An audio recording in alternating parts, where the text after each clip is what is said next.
Olá, meus amigos e amigas, sejam todos muito bem-vindos novamente a mais um comentário da Parashá da semana. A Parashá dessa semana tem o nome Acharei Mot, encontra-se no livro de Levítico 16:1 a 18:30, o livro de Vaikra 16:1, 18:30. E a nossa Parashá começa com dois versos de abertura muito interessantes, que talvez descrevem então o propósito da instrução que nós encontramos, ou das instruções que nós encontramos na sequência. E os dois primeiros versos dizem o seguinte: Vayedaber Hashem el Moshe acharei mot shnei bnei Aharon bekorvatam lifnei Hashem Vayamutu.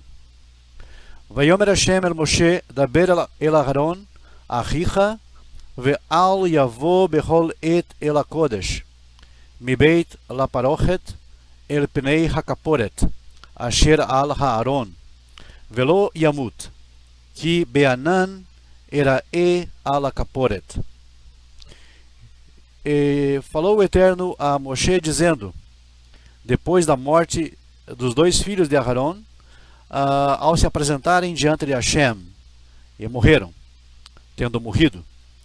E disse o Eterno a Moshe: fala a Aharon, teu irmão, para que não entre em qualquer tempo no santuário, desde o lugar da cortina até a face da tampa da arca, do caporet, que está sobre a arca, para que não morra, porque na nuvem eu me revelarei sobre o propiciatório, ou sobre a tampa da arca.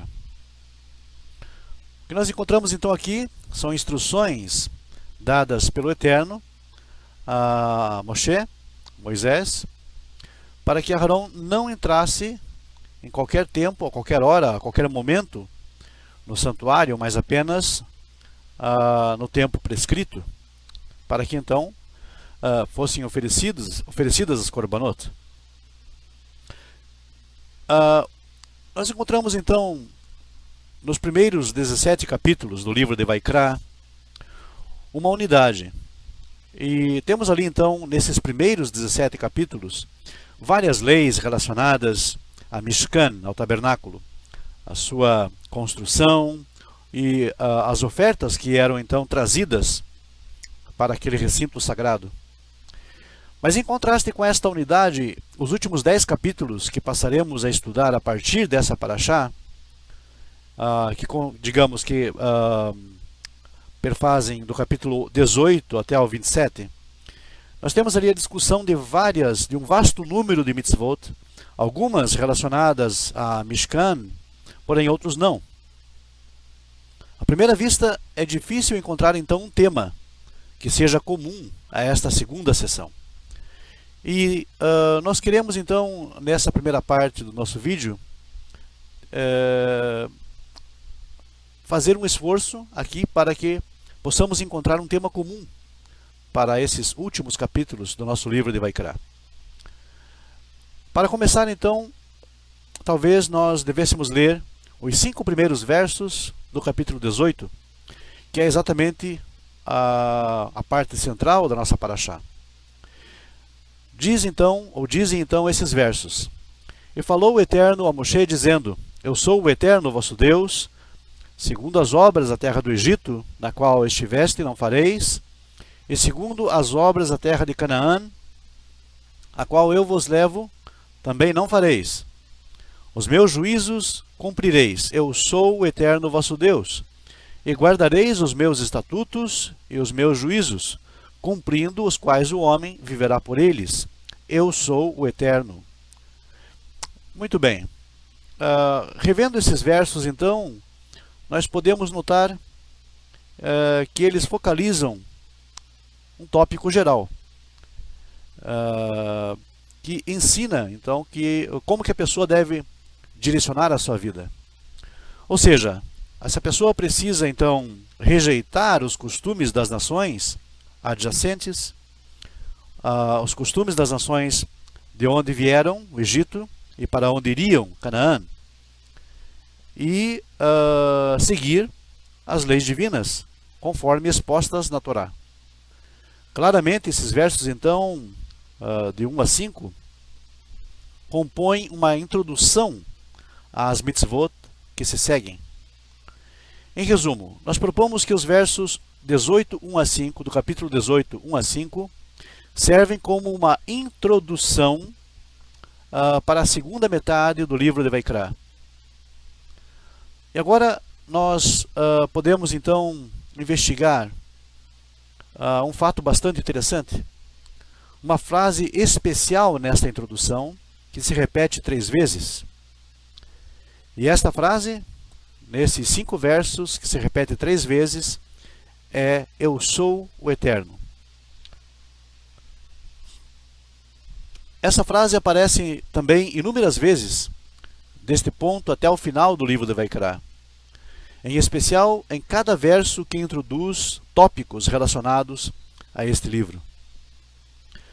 Antagonicamente, esta frase é encontrada somente uma vez na primeira parte do livro de Vaikra, exatamente no capítulo 11, 44 e 45, que está relacionada aos animais que podem ser comidos pelos judeus e não ao tabernáculo. Assim, pela ênfase então dada à Torá a esta frase, Eu sou o Eterno, nós podemos propor um tema geral para a segunda metade do livro de Vaikra. Inicialmente parece um pouco absurdo que quando o livro nos descreve as leis do tabernáculo, o lugar onde está a presença divina, a frase Eu sou o Eterno não é mencionada. Curiosamente, nós não encontramos ali.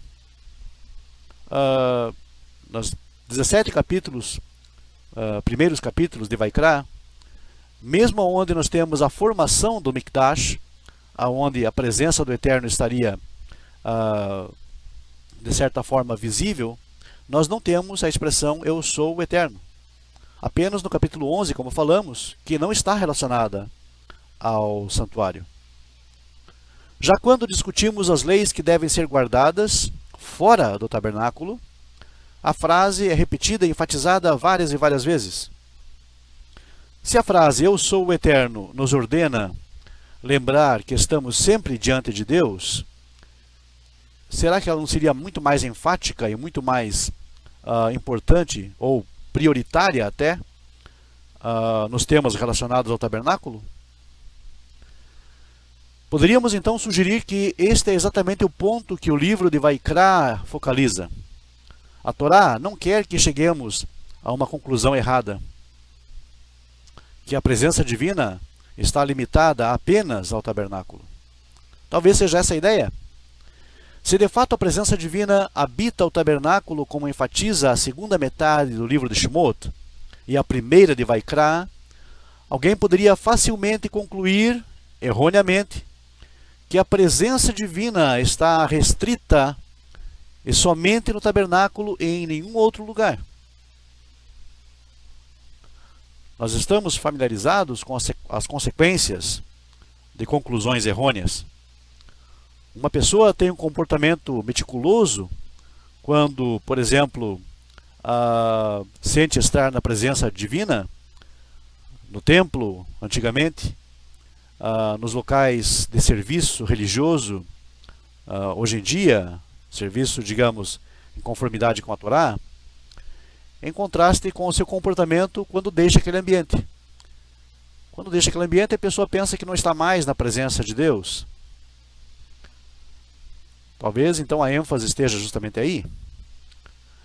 A segunda metade do livro de Vaikra vem contra essa concepção. É exatamente contra essa concepção que o livro de Vaikra trabalha nessa sua segunda porção. A Mishkan, o tabernáculo móvel dos israelitas, não limitava a presença divina. Ao contrário, ele servia como um condutor que emanava a presença divina para toda a terra. Idealmente, a experiência de uma pessoa no tabernáculo deveria produzir um efeito profundo em sua vida, mas fora dele. Como vamos explicar, esse efeito relaciona-se à essência do que nós chamamos Kedushá, santidade. Da perspectiva temática, nós poderíamos aplicar esta explicação para as duas metades do livro de Vaikra. O primeiro tópico do livro trata das leis relacionadas à própria Mishkan, ao próprio tabernáculo. A segunda porção, intencionalmente inclui várias mitzvot que servem como exemplo de como se transfere o intenso nível de divindade e de santidade, Kedushá, encontrado no tabernáculo para a sua rotina diária. No próprio tabernáculo está claro que a frase "Eu sou o Eterno", o que ela significa? É fora dele, então, que o homem precisa constantemente lembrar que Deus está em toda parte. Essa é a exata razão dessa questão de encontrarmos várias vezes a frase "Eu sou o Eterno" fora do contexto da Mishkan. Em contraste, então, com os outros livros da Torá, que são narrativos, começam e terminam com uma história, o livro de Vaikra, como todos sabemos, é repleto de preceitos, contém várias mitzvot que Deus manda a Moshe e a Aaron instruir o povo. Portanto, a progressão no livro é temática e não cronológica. A primeira seção de Vaikra, capítulo 1 a 17, constitui aquilo que os sábios chamam de Torat Kohanim, ou leis dos sacerdotes. Começa como um manual de instruções de como usar o tabernáculo, de como fazer uso dele para o serviço divino. Ao contrário de nossas expectativas, de que Vaikra fosse exclusivamente dedicado ao tabernáculo, como o caso dos primeiros 17 capítulos, a segunda metade introduz uma série de leis que são cumpridas fora dele. Essas leis refletem como a presença divina no tabernáculo afeta o comportamento diário de uma pessoa. Isso então pode explicar a progressão interna das parashiot. Por exemplo, no capítulo 18, Israel é informado sobre como não agir, enquanto que na parashá Doshim, a parashá que segue a Hareimot, nós temos as instruções de como ele deve agir, santificando então o seu modo de vida em todos os caminhos, de todas as formas. Designar um lugar especial, onde a presença divina é mais intensa, com o intuito de trazer santidade a tudo que está à sua volta, pode ser entendido então como um conceito básico de santidade. Por exemplo, podemos explicar a santidade do Shabat de uma maneira similar. Separar um dia da semana, santificando-o com um nível especial de divindade que emana santidade aos demais dias da semana. Outro exemplo é a santidade do povo de Israel. Deus escolhe um povo, santificando-o através de seus preceitos, das suas mitzvot, com o objetivo de espalhar a mensagem divina de santidade por toda a terra.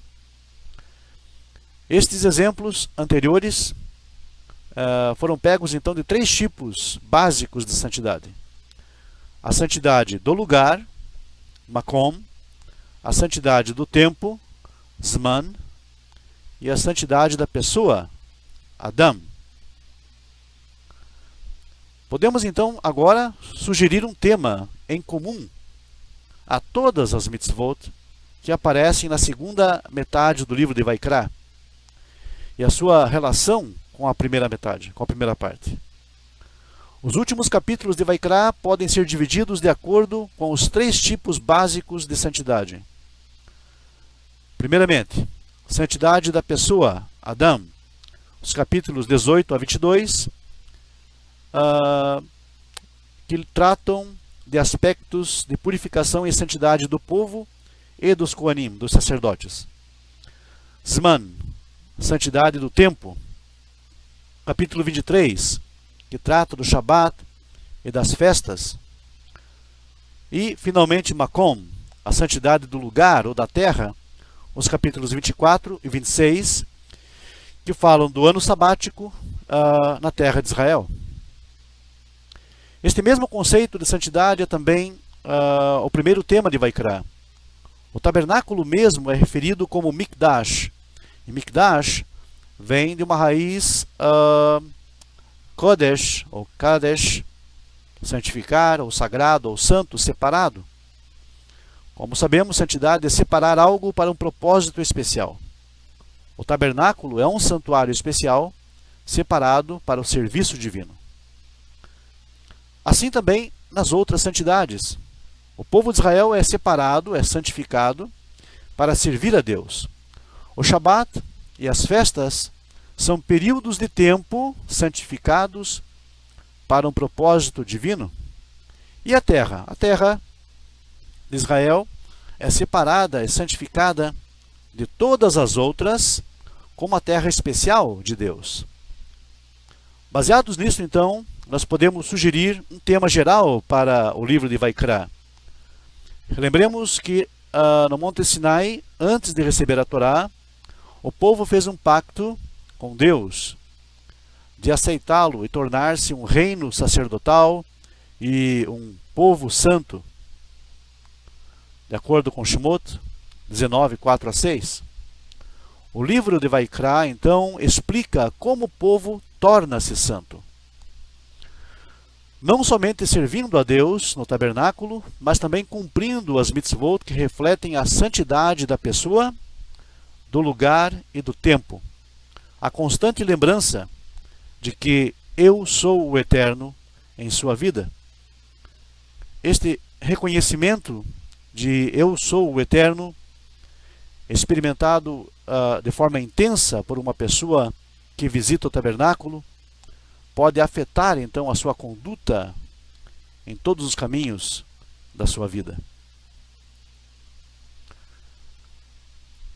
Nós sabemos que a Aseret Yemei HaTeshuvah são os dias entre Rosh Hashanah e Yom Kippur, quando todos os atos passam diante de Deus, todos os atos dos homens passam diante de Deus, e instala-se então o juízo, segundo a tradição judaica, para ver se merecemos mais um ano de vida. São dias onde cada pequena mitzvah e cada arrependimento pelos maus atos podem e fazem uma grande diferença. Mas como fazer para sentir na prática que este momento é tão decisivo? Há uma história sobre o rabino Israel Meir HaKohen, mais conhecido como Hafetz Haim, que nos ensina como os grandes do povo de Israel faziam para despertar seus corações. E uma vez que a temática da nossa paraxá lida com Yom Kippur, nós trouxemos essa história. Certa vez, durante a Aseret Yemei HaTeshuvah, um dos alunos do Hafetz Haim viu que ele subiu sozinho para uma sala no alto da sinagoga. Se trancou e começou a falar sozinho em voz alta. Curioso, então, o discípulo, o aluno, aproximou-se da porta da sala para escutar o que ele dizia. E o Hafetz Haim estava descrevendo o que estaria acontecendo em seu próprio julgamento no tribunal celestial naquele momento. Primeiro ele convocou anjos, advogados de defesa, criados através de cada mitzvah e bom ato feito durante o ano. E descreveu a enorme quantidade de anjos, malachim, que se apresentavam diante do juiz. Depois ele convocou os anjos de acusação, os advogados de acusação, criados quando havia feito alguma mitzvah sem a devida intenção, ou quando havia cometido algum erro. E também descreveu a enorme quantidade de anjos que se apresentaram. Finalmente, então, ele descreveu que os anjos subiram na balança, mas que esta não perdeu para nenhum dos dois lados, não pendeu para nenhum dos dois lados, mostrando que o julgamento estava equilibrado. Então o Hafetz Haim descreveu uma voz celestial que dizia: ser mortal, aproveite que você ainda está vivo para se arrepender e consertar os seus erros. Ao pronunciar essas palavras, o Hafetz Haim começou a chorar sem parar. Desta forma, o Hafetz Haim conseguiu chegar a níveis espirituais muito elevados. Ele trabalhava com todos os seus sentidos, utilizando a força da sua imaginação para sentir no seu coração o que ele entendia de forma racional.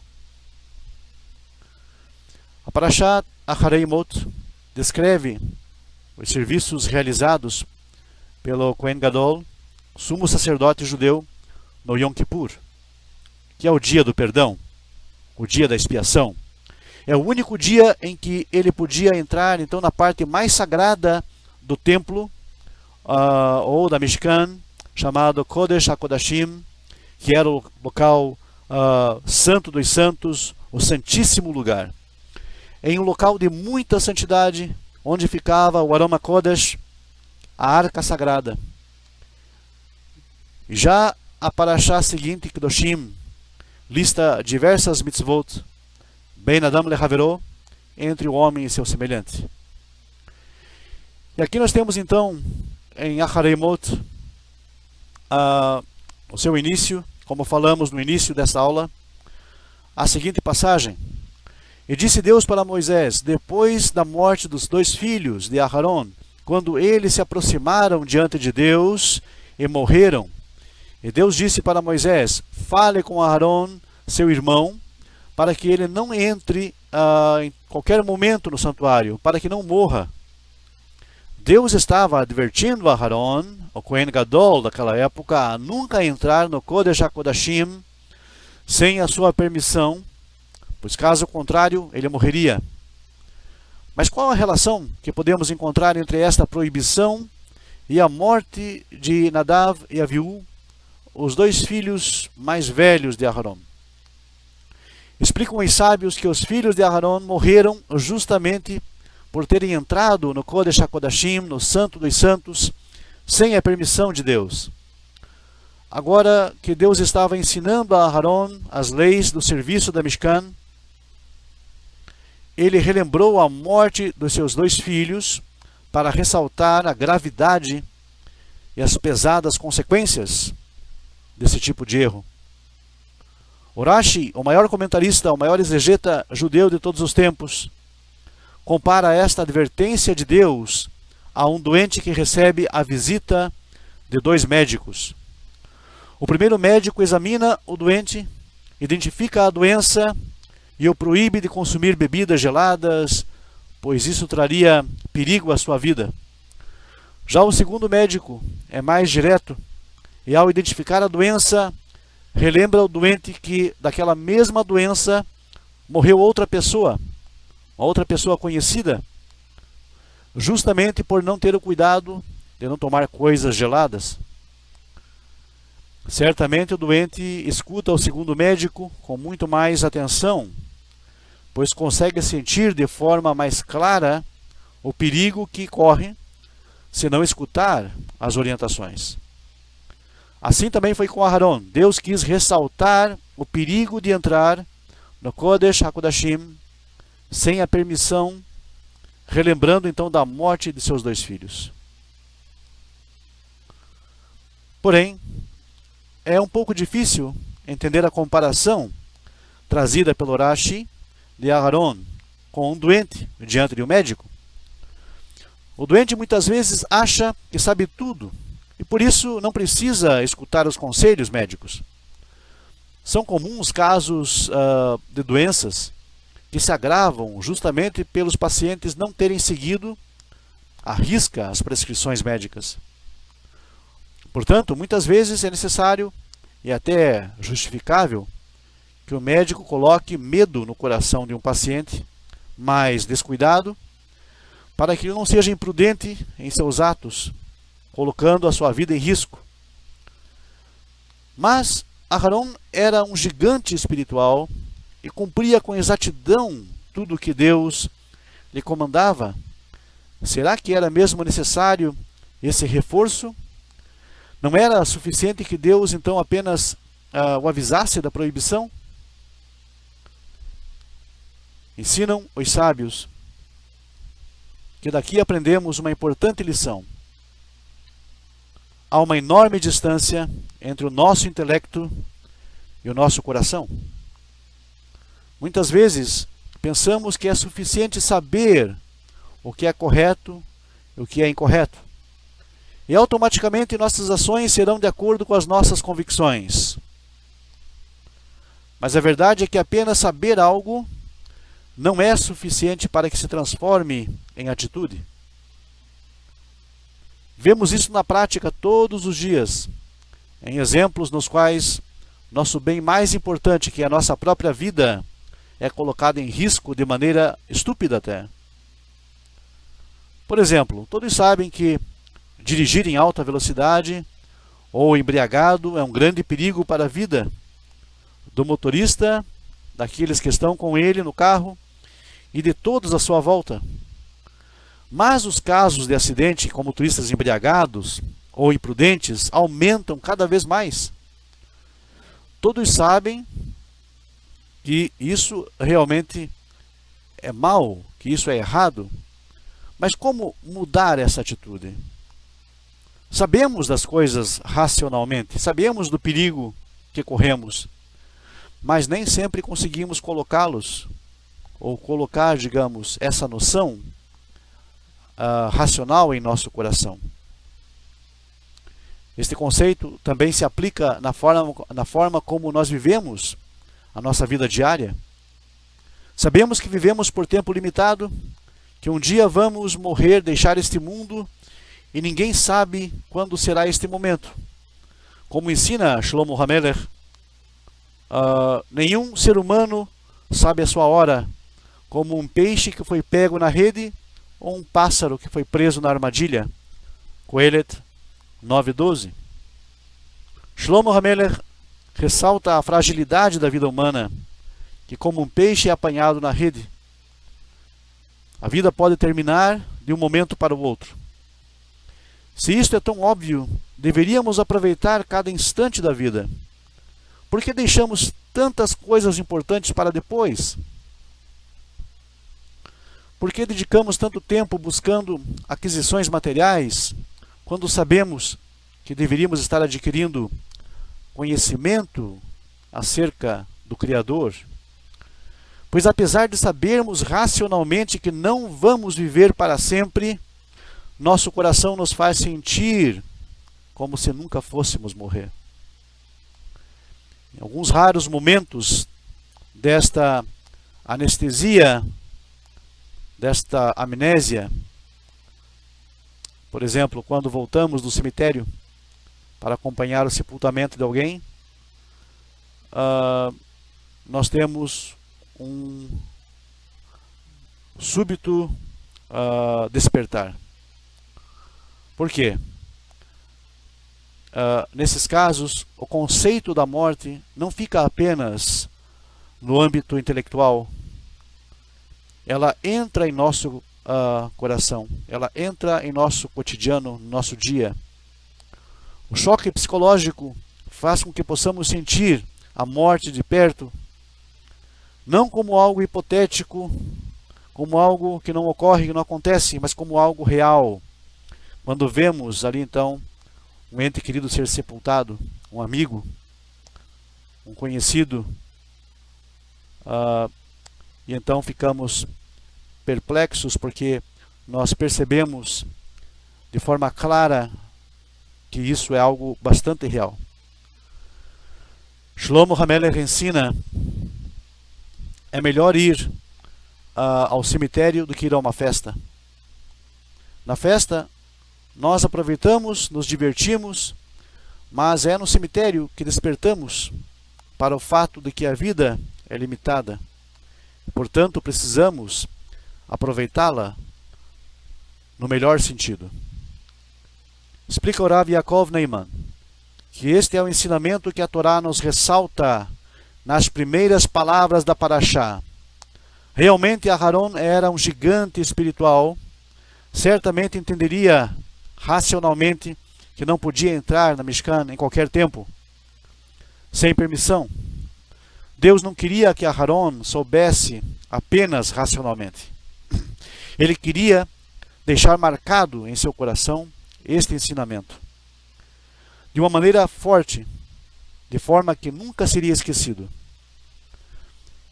Por isso, mencionou a morte de seus filhos, para que ele utilizasse seus sentidos e colocasse em seu coração as terríveis consequências daquele erro. Também temos que trabalhar muito para que as nossas convicções se transformem realmente em atos. Nós sabemos intelectualmente, porém, o quanto sabemos realmente no coração? É necessário muito esforço, muita reflexão, pois o ensinamento somente entra em nosso coração quando repetimos diversas vezes. Esta é a maneira de despertar da sonolência e da anestesia. Esta é a única maneira de crescermos espiritualmente. Saber não é suficiente, é necessário sentir em nosso coração cada uma das nossas certezas. Precisamos lembrar a cada instante a fragilidade e a limitação da nossa vida, para que possamos então aproveitar cada segundo para crescer cada dia um pouco mais. Tudo bem, minha gente. Então, com a proximidade da festa de Pesach, que inicia semana que vem, 14 de Nissan, algumas pessoas têm me procurado perguntando se monoteístas noahides celebram Pesach, e se celebram, por que a celebram, né, e por que não, em caso negativo. Bom, a resposta já foi dada várias vezes, e a própria Torá dá essa resposta. Nenhuma pessoa que não pertença a Israel, que não pertença ao povo de Israel, pode celebrar Pesach. Ou seja, Pesach é uma festa judaica, de caráter estritamente judaico, que foi dada como quinhão, ou como porção, parte a Israel, pelo próprio Criador, pelo próprio Eterno, e portanto a própria Torá deixa claro que quem não pertencer ao povo, seja de forma natural, ou seja, ainda que pela conversão ao judaísmo, de forma reconhecida, por favor, entendam isso, né? Então essa pessoa não pode celebrar Pesach. Somente então nesses casos, né, como judeu natural, ou então como aquele que faz a conversão em conformidade com a lei judaica. Um Noahid, um Ben Noach, uma Bat Noach, não celebra Pesach da mesma forma como um judeu observaria. Então, a principal função de um monoteísta Noahid, nesse caso, em todas as festas judaicas, é apenas lembrar da festa, saber as razões, estudá-la, sim, né? Nós temos vários estudos, vários sites que mostram, digamos, como se desenvolveu, ou como se desenvolveram os eventos de Pesach, a estudar as passagens da Torá, as porções da Torá que dizem respeito a ela, a essa grande festa do povo judeu, o seu sentido, o seu significado, tanto naquele momento histórico como posteriormente na tradição judaica. Porque isso faz parte do currículo, digamos assim, de estudos de um Noahid. Entender o pano de fundo, entender o background de toda a festividade judaica. Porém, celebração, como os judeus fazem, em termos de Seder, ou, digamos, serviço na noite do Seder, de Pesach, isso então não pode ser feito por um o Noahid, porque não faz parte da sua aliança, do seu pacto. Um Ben Noach, uma Bat Noach, o seu pacto está no pacto noético, ou seja, na aliança noética, os seus 7 princípios universais que não prescrevem então nada mais, nenhum tipo de rito ou serviço fora daqueles preceitos éticos. Porém, mesmo assim, o Noahid ele tem uma perspectiva de Pesach ou sobre Pesach. E eu publiquei um estudo há algum tempo atrás e eu gostaria então de comentá-lo com vocês. Então vejam só, um homem que é salvo das águas e salvo pelas águas, ele recebe então revelações proféticas da parte da divindade única, do Deus único. Ele dá origem a um povo, ou melhor, ele estabelece um povo que se subdivide em 3 grandes grupos, recebe leis pelas quais aquele povo deve viver. Na verdade, há realidades paralelas que em determinado ponto tocam-se na Torá. Esse é um conceito muito antigo. Essas realidades paralelas, ou essas histórias ou relatos paralelos que se tocam na Torá, é um conceito bastante antigo no judaísmo. Histórias e relatos com os quais estamos muito familiarizados podem se intercalar de vez em quando, mesclar-se em diferentes níveis e confirmar a noção tradicionalmente aceita de que a Torá está entrelaçada como um código divino formado de diferentes histórias e narrativas, mas permeadas por apenas uma única e singular verdade. O evento do êxodo do povo de Israel, a sua independência e a sua redenção final do severo jugo dos egípcios, que os escravizava, parece à primeira vista ter pouco, se é que tem alguma coisa, talvez em comum, com a realidade dos Noahides, com aqueles que abraçam o pacto universal. Porém, como quase tudo na Torá, é apenas aquilo que parece. Um homem que é salvo das águas e pelas águas recebe revelações proféticas, torna-se um profeta por parte da divindade única, dá origem a um povo que se subdivide em 3 grandes grupos, recebe leis pelas quais esse povo então deveria viver. Moisés, quem apostou em Moisés, acertou. E quem apostou em Noah? Se houve alguém que apostou em Noah, também acertou. Mas como assim? Da mesma forma como Moisés foi salvo das águas e pelas águas, Noah também o foi. E ambos por meio de uma arca, que é a mesma palavra hebraica, usada tanto em Shemot, quando Moisés foi salvo, colocado numa arca com betume e lançado ao rio Nilo, como com Noah, quando ele fez a arca, também betumada, e sobreviveu às águas. Assim como Moisés recebeu a profecia, foi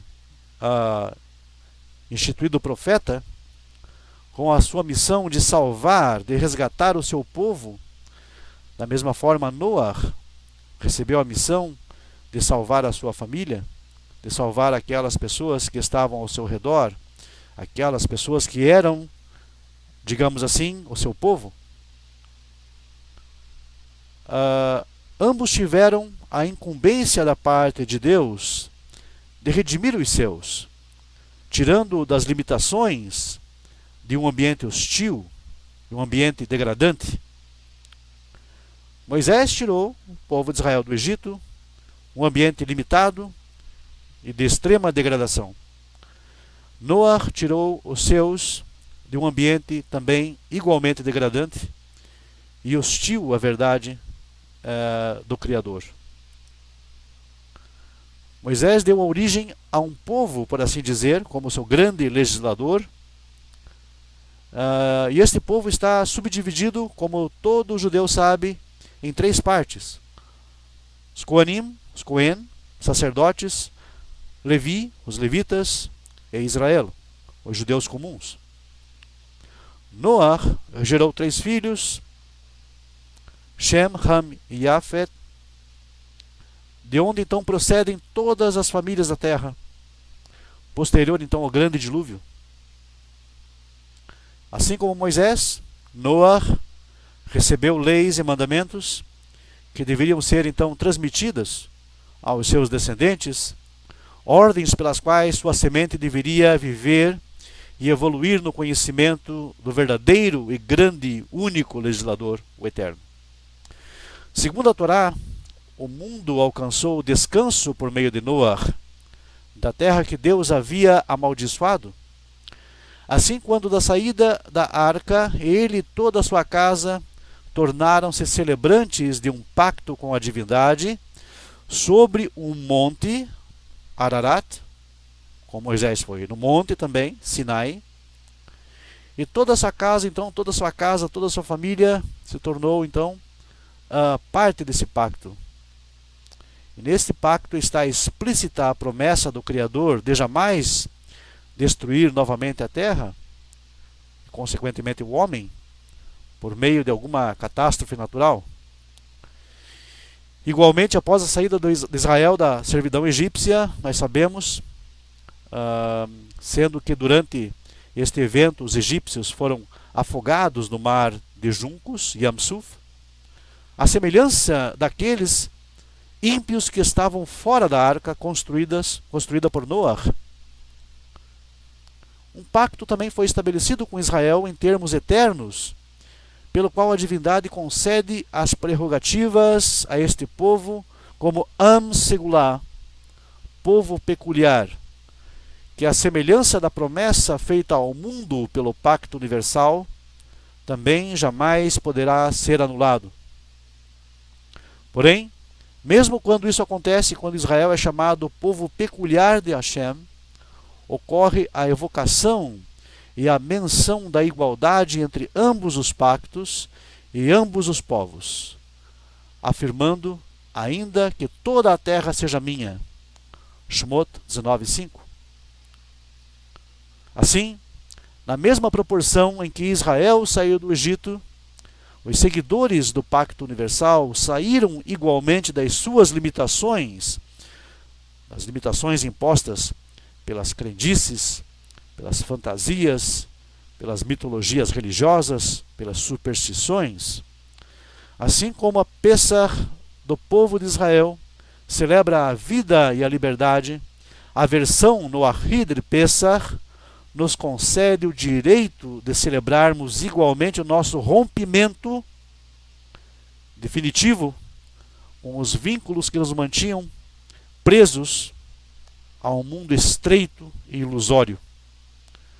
A terra prometida para o judeu é a representação em miniatura da promessa feita a toda a humanidade justa, herdar o planeta como um todo, restaurado às suas condições originais. Ontem, escravos. Hoje, homens e mulheres livres. Hoje, aqui.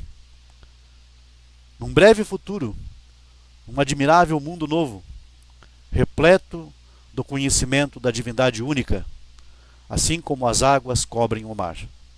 Yeshayahu 11, verso 9. Então, muito obrigado a todos. Espero que tenha sido de proveito para vocês. E até a próxima semana com o nosso comentário da Parashá, Emir Se Hashem.